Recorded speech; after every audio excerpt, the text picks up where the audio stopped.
سلام، امروز میخوایم با هم دیگه بیف استراگانوف درست کنیم.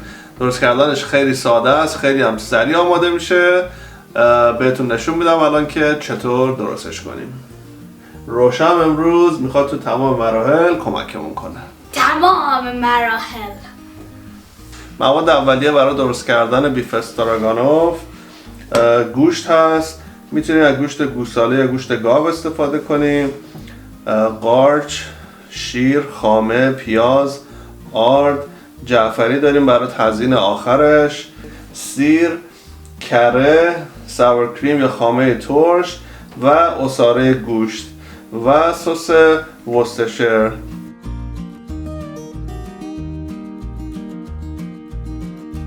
عصاره گوشت یا بیف استاک به اندازه کافی خودش ادویه داره، نمک و فلفل داره، ولی نمک و فلفل هم داریم اینجا که اگه لازم بود بهش اضافه کنیم.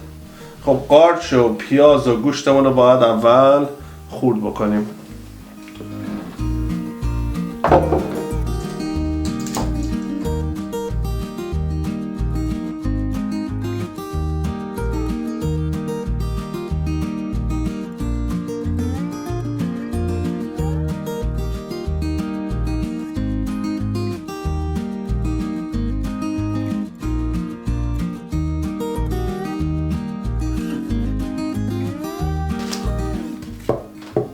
این کار رو باید خیلی مواظب باشیم که نره تو چشمت.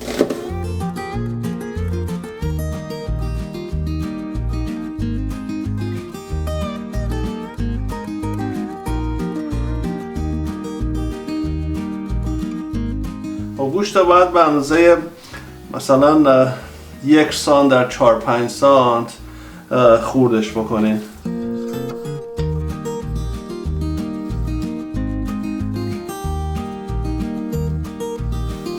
خب یه مایتابه میذاریم روی گاز، زیرش رو روشن میکنیم و میذاریم که خوب داغ بشه. 3/4 کرم رو میریزیم توی مایتابه که داغ بشه. بعد پیاز رو بهش اضافه میکنیم. یکم که پیازمون نرم شد با دستگاه پرس سیر رو ریز میکنیم. اگر هم دستگاه پرس نداشتین میتونید با چاقو سیر رو ریز ریز خورد کنیم. عصاره گوشتم بهش اضافه میکنیم. بیشترم هم میزنیم.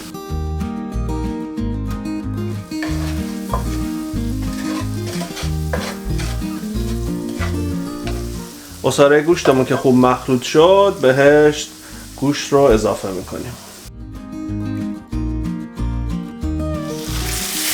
خب گوشتمون که خوب تفت خورد این سس ورستشر رو بهش اضافه میکنیم. اگه سس ورستشر رو ندارین اصلا نگران نباشین، بدون اونم مزهش خیلی خوب میشه. یکم دیگه همش میزنیم، بعد از روی گاز گوشتا رو برمیداریم. خب بقیه کره رو میریزیم توی مایتابه و قارچ رو بهش اضافه میکنیم. اگه دوست داشته باشین میتونید توی مایتابه جدا درستش کنید، اگر نه میتونید همون مایتابه رو استفاده کنید که قارچ با همون آب گوشت بپزه. به قارچمون باید یکم نمک و فلفل اضافه کنیم.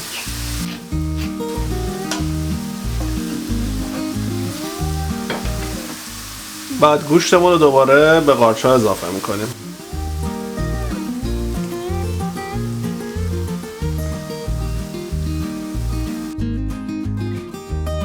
یک لیوان و نیم آب جوش بهش اضافه میکنیم و میذاریم که گوشت قشنگ بپزه. در مایتابه رو میبندیم، میذاریم تو حرارت ملایم خوب بپزه. آرد با شیر کاملا مخلوط میکنیم تا خوب توش حل بشه، نباید اصلا گوله گوله بمونه. خب الان باید خامه ترش یا ساور کریم رو بهش اضافه کنیم.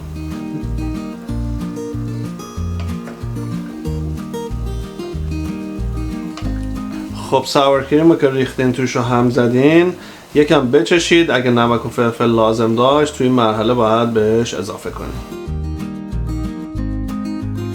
خب الان خاممون رو باید بهش اضافه کنیم.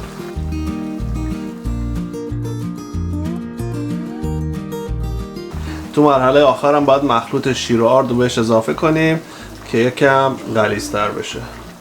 آردی که اضافه میکنیم باید حواستون باشه که ته نگیره.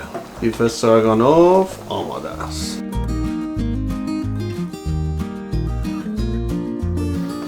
خب بیف استراگانوفمون آماده است. اومدیم که با روشا با هم دیگه امتحانش کنیم. با برنج خیلی خوب میشه، با پاستا هم خیلی خوشمزه میشه. همین پاستا رو حالت معمولی درست کنید بدون هیچ سس و گوشتی، بعد اینو میریزین روش.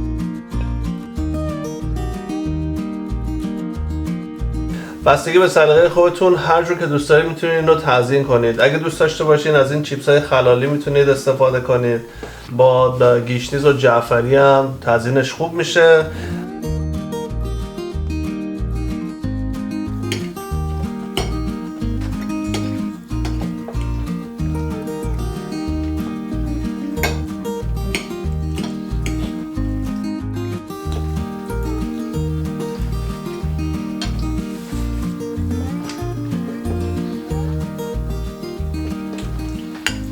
چیزی خب روشا چطور بود؟ عالی بود. گفتی چرا انقدر خوشمزه بود؟ چون من درست کردم. بچه پور.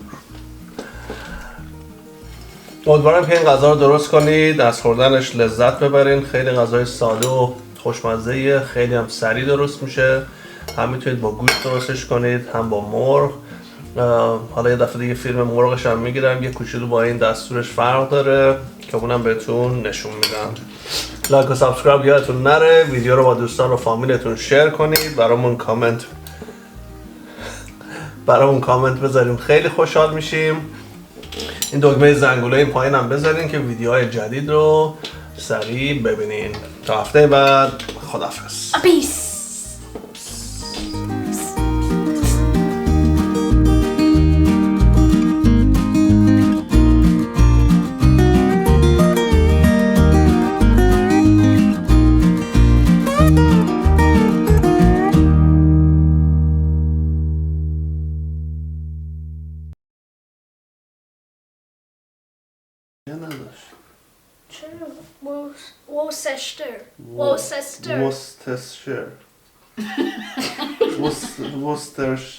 Worcestershire.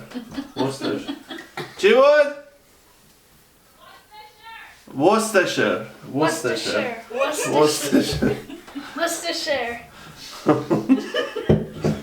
و سس Worcestershire که اینه. چی بود اسمش؟ Worcestershire. و سس ورستشر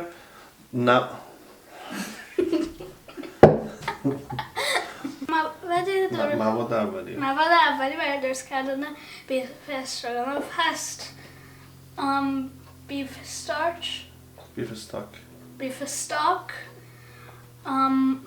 گوشت، میتونین گوشت گوساله یا گاو استفاده کنیم، قارچ، پیاز، خامه، شیر، آرد، جعفری، پیاز، کره، جعفری، سیر، کره، ساور. داریم برای تزیین آخرش پیاز، کره. این پیاز نیست، اون سیره. منم مثل تو گفتم. جوری درست کنیم. روشام امروز گفته تو تمام مراحلش میخواد به ما کمک کنه. تمام مراحل. آفرین. تمام مراحل کمکمون کنه. تمام مراحل. بریم که نشونتون بدم چجوری درست کنیم. روشام امروز تو همه مراحل کمک میکنه. اونو گفتی. حالا اگه ما میخواست از اینجا استفاده کنه. کل مراحل.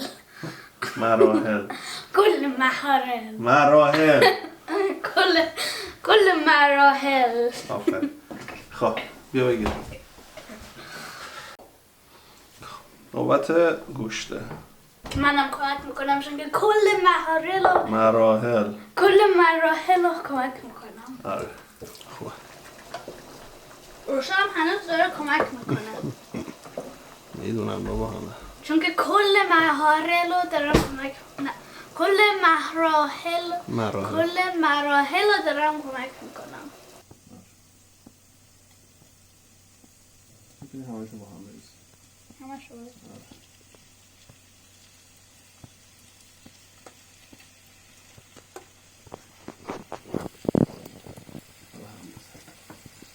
بیشترم هم